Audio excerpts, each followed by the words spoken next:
Nós do Grupo 6 do Primeiro Reg 8 estamos aqui para apresentar para vocês um pequeno documentário sobre a crise climática sob o olhar do homem. Na construção desse documentário, fizemos uma visita à Feira Livre e 3 entrevistas. 2 delas sobre a produção infantil e uma sobre o reflexo das crises nas hidrelétricas, bem como os efeitos prejudiciais à natureza causados pelos próprios maquinários ou das usinas. Esperamos que vocês possam apreciar o nosso trabalho e que ele venha colaborar para o nosso conhecimento e conscientização ambiental. Segue o vídeo.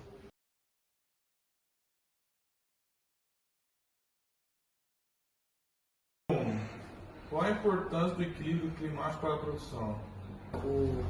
Como todo mundo sabe, as plantas elas precisam de luz, basicamente, e água. Os nutrientes a terra já tem, a gente complementa com alguma adubação, alguma coisa, mas no mais já tem, que as árvores nativas, essas coisas, todas sobrevivem sem que a gente ponha nada nelas. O equilíbrio climático, a gente necessita dele porque quando tem muita seca ou muita chuva demais, a planta atrapalha no desenvolvimento, na germinação e no crescimento. Então a gente precisa desse equilíbrio para que a planta possa formar suas devidas formas. É basicamente isso que ele falou mesmo. E sem esse equilíbrio a gente não consegue, como é que eu posso dizer? Quando há esse equilíbrio, a gente consegue prever se vai ter uma seca, se vai ter um momento de muita chuva durante o ano. E quando esse equilíbrio não acontece, a gente fica meio sem norte, sem aonde correr, sem uma escapatória, sem uma saída. A gente não sabe direito o que fazer para onde a gente corre naquele momento, entende? Acaba trazendo para vocês um prejuízo, né? Porque quando o clima está em pleno equilíbrio, eu acredito, né? Que aí aquilo que vocês planejaram, vocês conseguem chegar até o final, né?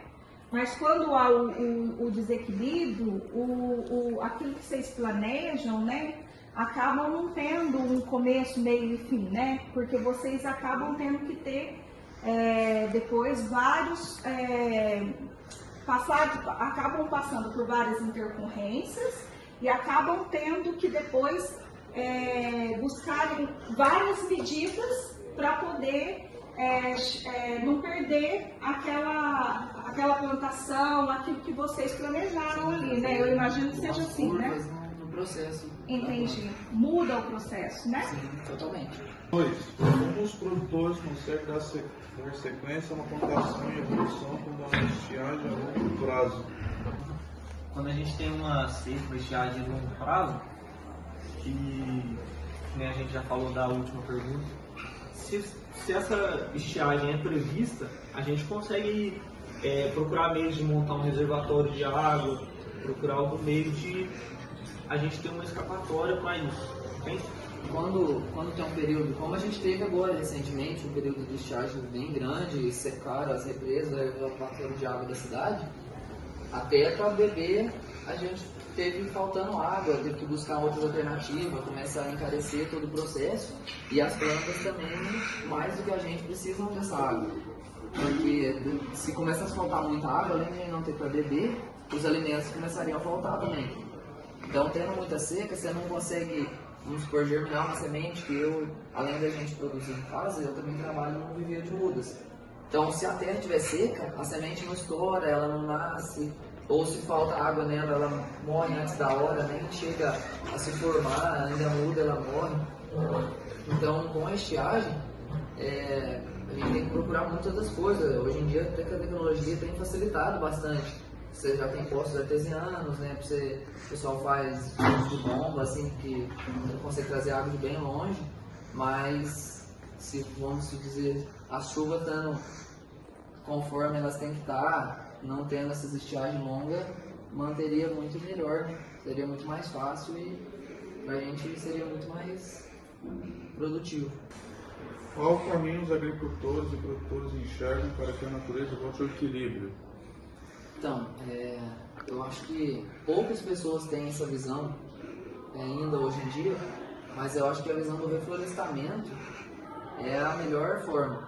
Nas minas de água, nas nascentes, rios, essas coisas, o pessoal só quer saber de cortar, né, essas coisas, mas eu acho que a gente deveria sempre plantar plantar mais árvores, essas coisas, para sempre ter água. Porque se a gente for só usando, uma hora acaba, né? Então a gente não sabe quanto que tem, quando que vai acabar, então é melhor a gente cuidar, né? Para estar sempre renovando. E também agora a gente tem muitos processos quanto aos alimentos. Vamos supor, no nosso nome mesmo de hortaliça, tem hoje o cultivo hidropônico. Não sei se vocês conhecem, vocês já viram? O quê? O cultivo hidropônico? Não. O cultivo hidropônico é uma estufa, ela é coberta com um plástico transparente que faz aclimatar lá dentro. Ele aumenta um pouco a temperatura para poder não estar bactéria e fungo nas plantas, e as plantas são alimentadas só através de água. Elas ficam num cano e passa uma água corrente no pé delas durante o dia e a noite, sem parar.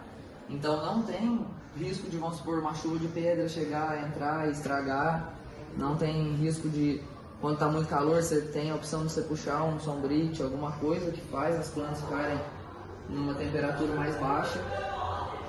E assim você consegue controlar. Elas não estão no solo direto, então você consegue controlar mais doença, consegue tudo. E ela, além de tudo isso, a hidroponia ela economiza 80% da água do que uma produção no solo. Então ela chega a ser muito viável. O único ponto que é negativo ainda, que fica meio caro para montar. Então hoje em dia não se vê muito por causa da dificuldade realmente da montagem dela, que fica caro todos os equipamentos. Há um impacto financeiro grave para os agricultores e produtores com essa dinâmica atual? Esse impacto ele é causado sim, até por conta da gente ter que procurar outros meios para conseguir dar sequência nessa produção. E a gente disse de a gente tentar ter que montar reservatório de água, então isso tem um custo. A gente ter que bombear uma água de um lugar para o outro, isso tem um custo também. Meu irmão deu o exemplo do cultivo hidropônico. É um custo muito alto para você começar. Então, às vezes, para você correr para ter produzir de outras formas e se prevenir no caso de uma seca ou de uma chuva muito intensa, acaba tendo um custo bem alto, um custo que não é previsto por você. Então, quanto a esse impacto, na feira, né? Vocês foram na feira, né? Os produtos até chegarem ali na feira onde vocês viram, eles passam pela mão de muitas pessoas. Tem a pessoa que planta, depois ela vende para outra pessoa que ela transporta, até que vai chegar no Serasa, e o feirante compra lá, ou compra às vezes direto na produção, mas passa pela mão de várias pessoas, até que chega ali, que vai para nossa mão, que depois a gente vai levar para casa da gente. Então esse processo já começa a encarecer lá, vamos supor, falta de água, tudo, desestabilização climática, aí o produto já sai mais caro da produção. Então ele vai cada vez ficando mais caro, aí chega, por isso que a gente vê muita diferenciação de preço quanto a esses produtos alimentícios. Uma época do ano está muito caro, outra época está muito barato, né? Então isso é tudo quanto a quantidade que é plantada e também as devidas reações do clima. Chega uma seca, o produto pode aumentar de preço, que aí a pessoa não consegue formar. Ou se tem muita chuva, está plantado, estraga, não consegue colher. Então tudo isso pode levar a um custo muito mais alto. Às vezes muita gente chega a jogar a produção inteira fora por não ter meios para poder escoar a produção. Então chega a ser uma situação bem triste. Com respeito à qualidade do alimento, a ausência de chuva influencia diretamente no resultado final? Sim, ela influencia tanto na produção, que acaba, vamos dizer, você planta lá uma certa quantidade de planta e quando você vai colher, você acaba tendo uma colheita menor do que o esperado. Porque a ausência de chuva, você acaba tendo que abrir mão de cuidar melhor de umas plantas para cuidar de outras. E também no ponto estético da planta, ela acaba se tornando uma planta mais, não tão bonita, não tão viçosa e também menos resistente à doença. No caso, ela fica mais aberta para chegar um fungo, uma bactéria, algum meio que possa acabar com a produção ou até mesmo que dizer, a falta da chuva é o que a gente estava realmente falando, né? Pra gente já faz falta, para as plantas também. Então essa falta de chuva pode morrer realmente seca. A gente às vezes já tem uma plantinha em casa, ou a gente vê na casa de alguém, faltou um pouco de água, você vê aquela bucha, coloca uma aguinha na volta. Agora tem certas quantidades de seca, quando é demais, ela não vai voltar. É igual o Pedro falou, a planta pode enrijecer, ela não fica comerciável. Às vezes pode até ser que ela não morra, mas só que não dá pra você gerir a planta, né, comer, porque fica inviável por causa da situação. E quando acontece ao contrário, quando o excesso de chuva é prejudicial para a plantação? Então, do mesmo modo que na pergunta anterior, na falta de chuva pode estragar as plantas, no excesso também. Como se diz, a gente precisa da chuva, precisa do sol, mas não muito, porque tudo que é muito atrapalha, né? Então, a chuva, quando chove demais, pode atrapalhar até mesmo para você colher, ir na roça buscar e tal. Ou na hora de plantar, você não consegue plantar, ou você planta, ela molha demais, perde nela, a planta não desenvolve porque ela precisa dar luz para poder se alimentar, não tem luz suficiente, fica nublado, tudo, a planta não se desenvolve. Então, como no cenário de seca, no de chuva demais também atrapalha e a gente não consegue ter aquela produção esperada. Pergunta número 1. Como a hidrelétrica gera energia? Bom, a hidrelétrica é uma usina, né, e ela depende da água, que é o principal recurso para poder gerar essa energia. Então, a barragem precisa de um barramento, a gente chama de barragem, uma construção que vai interromper, ele vai desviar a água do rio e ao mesmo tempo ele vai represar essa água para que a água se torne a fonte para fazer a geração de energia. Então vai pegar a força da água, então assim, são estudados cursos de água que são volumosos ou que são íngremes, porque você tem quantidade e também a velocidade, a hora que chega na casa de força, vai girar, então aquela força da água vai girar a turbina, vai chegar no gerador e aí vai gerar a energia. Então, assim, necessariamente, uma hidrelétrica precisa ter um barramento, que é uma barragem, tá? Para represar essa água. Aí a gente tem pequenas usinas e a gente tem grandes usinas. Aqui em Poços de Caldas a gente só tem pequenas barragens e pequenas usinas, né? Em rios bem grandes no país, existem grandes barragens, a gente tem um reservatório bem grande. Por quê? Qual que é a ideia? A gente não consegue guardar a energia. Gerou, você já tem que distribuir e aí vai para as casas, né?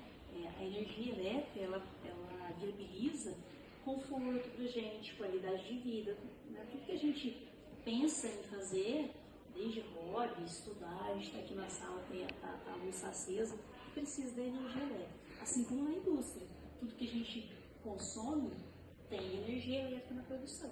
Então, é fundamental a energia elétrica. Então, como a gente não pode guardar, porque gerou, você já tem que transmitir para ela chegar nesses destinos, nas casas, nas indústrias, nos comércios, qual que é a maneira que a gente, vamos supor, possibilita essa guarda de energia? É essa água reservada. Então, nas pequenas hidrelétricas, que sofrem mais os períodos de estiagem, ela não tem uma reservação grande, pequena ou quase nula. Então a água do curso d'água já vai e gera. Nas barragens maiores, com reservação, que são os reservatórios, aqui em Poços a gente tem 2 reservatórios, nesse sentido, a gente tem a barragem do Hortolã, que é a mais antiga, e a gente tem a barragem do Cipó, que é a maior, mais nova, com a capacidade maior de armazenamento.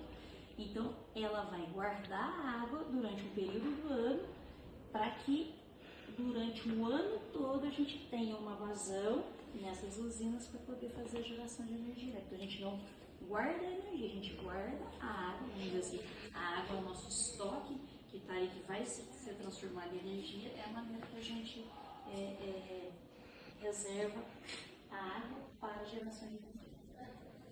Pergunta número 2. Como a seca afeta a produção de energia? Então, como eu disse, a gente tem pequenas usinas e a gente tem grandes usinas. As pequenas usinas são muito mais afetadas na falta de chuva, no período de estiagem, porque elas vão gerar apenas com aquela vazão do curso d'água, elas não têm uma reservação. Já aquelas que têm uma reservação, elas vão ter uma operação durante o ano que vai ser a seguinte: época de chuva, ela vai guardar água, e na época de seca ela vai soltar a água para essa geração. Então aqui em Poços, o nosso regime hídrico é mais ou menos assim. A gente tem chuva no período da primavera, finalzinho de primavera e verão, né? Que vem, a chuva começa normalmente em outubro e vai até março, um pouquinho de abril, mas chuva mais volumosa até março. E depois é um período grande de estiagem. De abril até setembro chove muito pouco, sendo que em alguns meses, assim, tem meses, e aí vocês perceberam isso, né, de ter baixado o reservatório, alguns meses de não chover nada. Então, como é que ocorre a energia, a geração de energia por meio da hidrelétrica? Essa água que foi reservada, né, que foi acumulada no período da chuva, na operação da barragem, vai soltando essa água, essa vazão, para chegar na usina e gerar. Quais são os principais danos causados à natureza pela usina hidrelétrica? Assim, toda fonte de energia, qualquer delas, né? A gente conhece várias que são de recursos renováveis: solar, a eólica, a hidrelétrica, essas utilizam recursos renováveis para a geração de energia. E tem as que usam os recursos não renováveis, né? Termoelétrica, nuclear e outras. Porém, todas, sem exceção, todas causam impactos positivos e negativos. Tá? Os positivos a gente pode sentir mais nessa questão que todas produzem energia e traz qualidade de vida para a gente. Porém, tem também, em todas essas fontes, tem impactos negativos. E aí cada fonte, essa eu não vou falar de todas, não vou falar só de hidrelétrica, elas têm, vamos dizer assim, recursos que elas impactam mais e recursos que elas impactam menos. Um período que está, assim, o que a gente conhecia quando criança, e assim, dizer que vocês a gente lembra melhor, eram as estações bem definidas, né? O inverno era frio, né? E as chuvas ocorriam mais ou menos na mesma época do ano. Aqui em Poços, a gente tem informação que o volume de chuva anual, ou seja, a quantidade de chuva que cai durante um ano, não tem modificado muito nos últimos anos. O que tem modificado? É a periodicidade. Antes era um tempo mais longo e as chuvas eram constantes. Hoje em dia o que acontece? Às vezes com um longo período sem chuva e quando vem um volume muito forte. De uma vez só. Vem de uma vez só. Então, para a finalidade de geração de energia aqui em Poços, por enquanto, do ponto de vista de volume, de quantidade de chuva, a gente ainda não tem essa questão, porque nos últimos anos tem mantido a média anual de chuva. Só que vem em períodos diferentes, né? Diferente do que era usual. Porém, é o que a gente tinha falado. O reservatório, quando você tem um reservatório que ele tem essa capacidade de guardar essa água para depois gerar energia, se mantiver como tem mantido o volume no ano, para a geração não tem tanta interferência. Se diminuir, sim, pode acontecer. Por enquanto a gente não observou, mas pode acontecer de diminuir esse volume. Um volume menor, você vai ter o quê? Menos geração de energia, porque é a água que faz ter essa geração de energia nas nossas usinas. Mas tem um outro detalhe com relação aos reservatórios, e essa questão que preocupa muitas cidades, dessa mudança da chuva, que vem assim um volume muito grande em poucas horas. quando o reservatório está sendo operado, né, de maneira correta, no início das chuvas, ocorrem as chuvas, o reservatório normalmente ele está abaixo, a gente fala depressionado. Ele está com uma reservação menor do que a capacidade total dele. E aí ela tem uma função muito importante, que a gente fala de contenção de cheias. Se o reservatório está abaixo e tem esse volume chegando muito rápido, ele segura. Ele não vai direto, tipo assim, lógico, os cursos d'água vão caminhar para lá, né, para os reservatórios. Mas aí depois você não tem, a partir do reservatório, a gente fala abaixo, né, ajusante, não tem essa questão de sair muito volume, de ter a questão de inundações. Então, os nossos reservatórios, eles também servem para que, quando eles estão mais vazios, para amortecer essa chuva intensa que cai.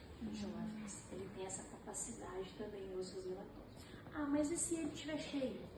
Pode acontecer também, tem uma chuva muito intensa e eles já estão cheios. O que vai ter? Aí a gente vai ter a operação do reservatório para barragem, que tem dispositivos naquela estrutura e vão poder soltar a água mais lentamente que se tivessem sem esse controle da chuva. Então, tem essa função bacana também de contenção de cheias. Uma curiosidade aqui em Poços, é a primeira cidade no Brasil que teve uma barragem construída para conter enchente. Essa turbina de Brito, ela não tem geração nenhuma, ela é destinada para essa finalidade principal, porque existiam muitas enchentes no centro da cidade na Capinheira, então aquele barramento fez com que diminuísse ou que acabasse as enchentes ajustante daquele ponto, que era Cascatinha e até na João Pinheiro. Então ela tem essa capacidade de amortecer essa chuva quando vem intensa. Olha que cuidado, né? Então a gente fala que essas barragens podem ter múltiplos usos para você ter a finalidade de geração de energia, você tem essa prevenção de cheias, né? Você tem o turismo, que às vezes também é uma festa, que a pessoa gosta de visitar, né? E assim, são vários usos que pode ter no reservatório, que às vezes a gente nem se atenta, né? Porque tem outras finalidades também. Eu queria fazer uma pergunta que a gente não colocou ali, sobre o período de horário de verão, que agora a gente não está vivendo, mas estava aí em discussão. O horário de verão funciona realmente para essa questão de economia?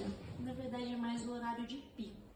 Vou explicar para vocês o seguinte, se tem um horário das 24 horas, tem aqueles horários em que o consumo é maior. Então, vamos supor, de manhã não é tanto. O horário de pico, aqui em Poços, a partir das 17 horas. Das 17 às 10, acho que às 20. Então, é nesse horário que as pessoas chegam em casa, todo mundo vai tomar banho, vai ligar o chuveiro elétrico, né? Então, é o horário que tem o maior consumo. E aí tem aqui em Poços, no Brasil, normalmente é mais ou menos o mesmo horário. Né? Você tem o fuso horário, né? Então vai variar um pouquinho na região norte, nordeste, vai dar uma diferencinha, mas mais ou menos é esse período mesmo de pico. Então, o que acontece? Por que muda? Eles usavam o horário de verão? Para deslocar um pouquinho essa questão do horário de pico, para não ficar todo mundo concentrado. Por quê? Vamos pensar só, o horário de pico aqui em Poços a partir das 17 horas, das 17 às 10, acho que às 20.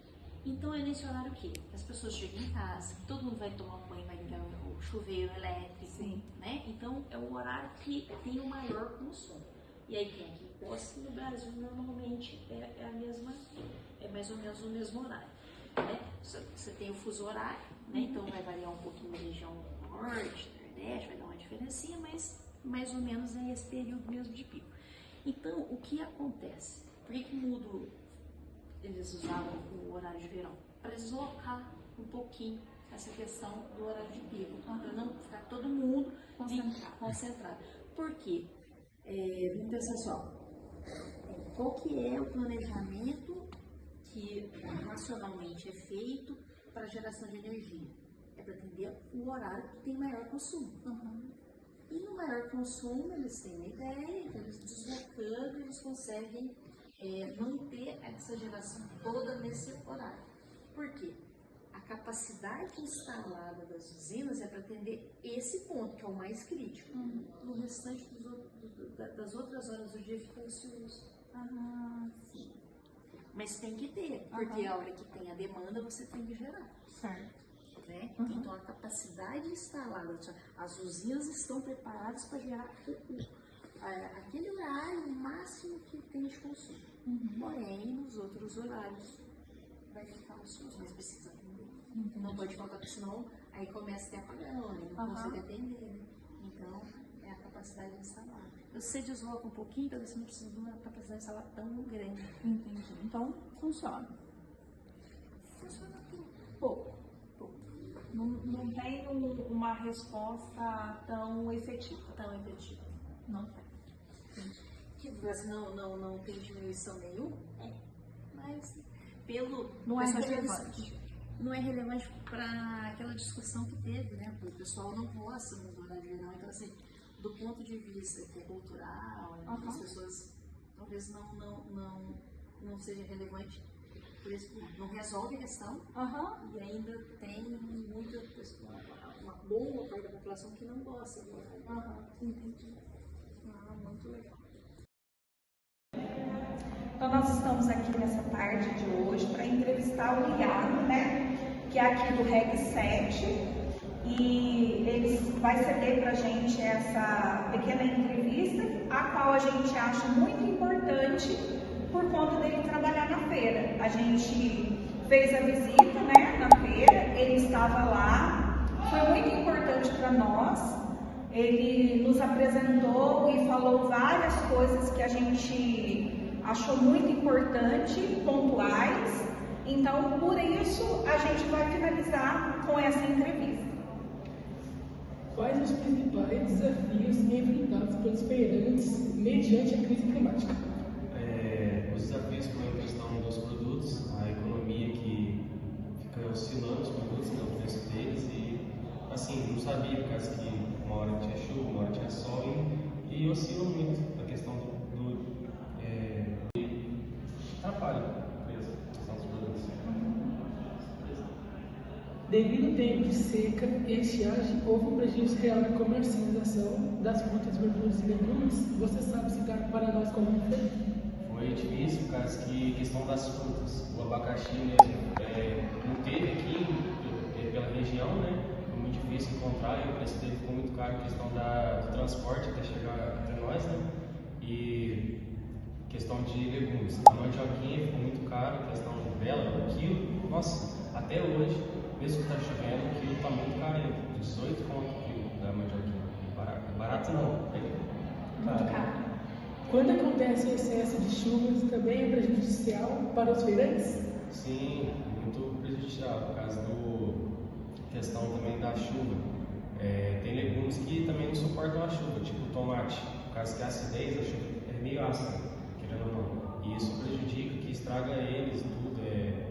Questão de fruta. Fruta também vai molhando, vai sol, molha sol, não aguenta. Atrapalha na conservação. Sim, conservação de produtos. Querendo ou não, a gente não é um supermercado, né? A gente sempre tem que ficar transportando o produto de um lado para o outro. Então isso atrapalha muito.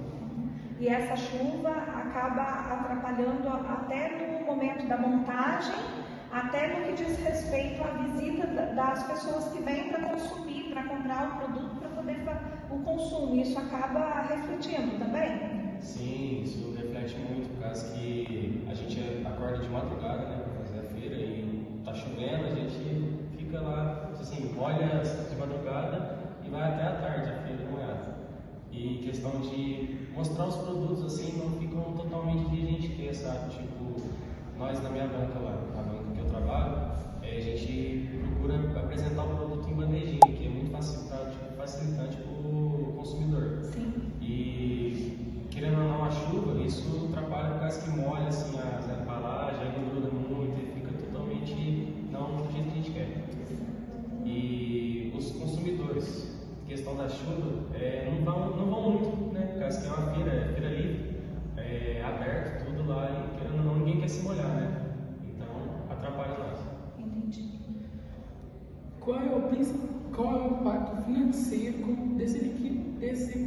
desequilíbrio climático. O impacto financeiro é complicado, por causa que oscila muito, né? A questão do calor, a gente prepara para o calor, aí do nada já vem a chuva. A gente prepara para a chuva e do nada vem o calor. Isso é complicado, por causa que não sabe o que vai ser o dia de amanhã, né? Então, oscila muito a questão dos produtos, não sabe qual produto comprar, como eu falei, e os consumidores, isso atrapalha todo mundo. Acaba refletindo, né, no bolso. Sim. Eu quero te agradecer, viu, Iago, pela tua disponibilidade, né, em poder gravar com a gente. Agradeço a tua disponibilidade, quero te dizer que nós do REG 8 estamos muito gratos, viu, por você estar aqui conosco. Gabriel, esse ano a gente teve vários episódios de queimadas na nossa natureza, né? Aqui em Poços de Caldas a gente teve vários locais, vários focos de incêndios e isso é totalmente prejudicial, né? O fogo, ele acaba por sair do controle humano, né? E acaba prejudicando bastante. Eu queria que você falasse o que você sentiu como um aluno, como uma pessoa que ama a natureza, como uma pessoa que observa bastante a natureza, o que você sentiu com respeito a isso? Eu respeito quando faz tempo que as pessoas estavam jogando as chamas, então acabam com todos na natureza, queimando nas árvores, plantas e as folhas. E o fumaça fica tampando o sol, que não tem céu nem sol. Teve várias fotografias, vários registros, né? Do céu totalmente encoberto pela fumaça, o sol totalmente avermelhado, né? O ar totalmente contaminado e poluído, né? Ou seja, nós estávamos praticamente respirando puro ar contaminado, totalmente contaminado, né? Estava muito difícil de respirar, muito difícil. E eu queria também que você explicasse para a gente com respeito à expulsão dos animais do seu habitat natural, porque os animais eles moram, né, no meio da floresta, né, não somente os pássaros, mas os répteis, né? Como que você viu isso, né? Eu como tua professora, estando aqui com você, por várias vezes eu vi o seu coração sofrido e pensativo com respeito a isso, né? Porque vários animais foram mortos e isso gera um desequilíbrio na natureza. Eu queria que você falasse sobre isso. Queimaram tudo. E com os animais, os répteis, insetos, primatas, mamíferos e os animais marinhos. Com respeito aos animais marinhos, eu queria que você falasse sobre a poluição das águas. E se isso gera um desequilíbrio climático. Qual os animais vivem do mar, o ser humano fica jogando tudo que é lixo na selva e o mato. E da água também. O ser humano não tem dó com os bichos ficar cortando as árvores, fazendo a madeira. Com respeito aos animais que moram nas águas, né, que vivem nas águas, o que a poluição, o lixo causa nos animais? Que come lixo e rasga e mata todos que eles são extintos. Muito bem. O que você deixaria de mensagem positiva para todos nós com respeito à preservação da natureza, para que nós pudéssemos viver de maneira mais equilibrada? Qual o ser humano tem que ajudar força para cuidar com os animais da selva, tirar o lixo na selva e do mar, deixa limpinho e não acabar na natureza, com a vida de bichos. Que Deus fez tudo que é vida de bicho, é criação deles.